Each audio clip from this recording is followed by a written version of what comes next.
বৃহস্পতিবারে মা আমাকে ক্যামেরা ধরে, আমার ঠাকুরের সব বাসন সব কিছু পরিষ্কার করে দেয়, আমি গিয়ে পুজোটা দিয়ে আসি। কিন্তু মা শরীর অসুস্থ বলে মা আজকে 3 তলায় যেতে পারিনি।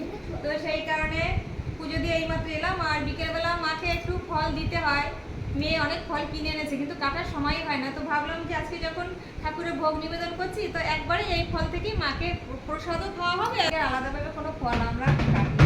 তোমার মনোবাসনা পূর্ণ হোক। তুমি ছেলে মেয়ে স্বামী নিয়ে মা বাবা মাথা কোলে করে রাখুক, দীর্ঘজীবী হোক। তরমুজই দিলাম আজকে না। হ্যাঁ আচ্ছা ঠিক আছে, কমিয়েছি, বেশি না, জল তো, তরমুজ বেশি না। তো এই হচ্ছে ঠাকুরের ভোগ নিবেদনের প্রসাদ। এবার আমরা সবাই খাবো বন্ধুরা। এই নে কুশ, এখানে এসো, এসো এসো, বসো বসো বসো। না তোমার মা আমি তুমি, এই দেখো না, ঠিক আছে।